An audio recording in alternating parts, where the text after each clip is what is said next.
The generational spans are shrinking. So in the past, generational spans have been 15 to 20 years, because that's been a typical step in our ancestry. But now, because of how fast things are moving, that generational span is shrinking down to 10, maybe even 5-year spans. And really, if I could boil it down into one word, it's access, right? Because we now, the global population now has access to global events in real time. So someone halfway around the globe can be in that moldable age that we talked about and experience a global event, and that can imprint their generation. A new innovation like AI, how quickly that mass adoption happened, that's changing how entire generations show up to work, how they approach communication, how they want to buy, how they educate. And so again, how fast things are moving, and because of all of this access now, it's shrinking the generational span. So in the very near future, here's what the generations is going to look like in the workforce. Much different. So all of Gen Z might be in the workforce. And now we're looking at the next generation, Generation Alpha. All right, let's turn our attention to the millennial generation, because we're talking about how the generational span is shrinking. The first time we're seeing this trend is within the millennial generation. Because we really, and I'm sure many of you can relate to this, you probably lead very different millennials. You're thinking, they're from the same generation, they seem like two different individuals.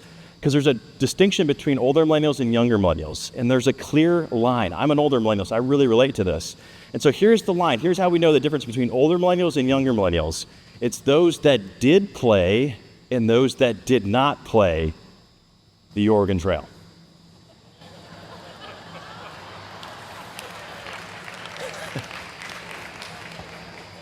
There, should I just walk off stage? I think we did it. We accomplished it. We solved the generational differences.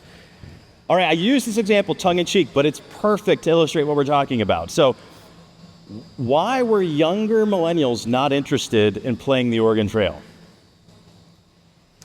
Because they had newer technology, shinier things to poke at, right? Mobile technology and social media, more specifically. When that came to the scene, all their attention went there. They started playing with those devices, interacting with those devices, and left Oregon Trail behind, and you can't blame them with those graphics, right?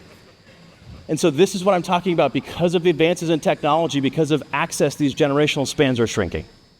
Now, why does that matter for all these wonderful leaders in this room? Here's why it matters. If you're feeling the tension as it relates to leading, working, communicating, connecting across generations, it's only going to intensify moving forward.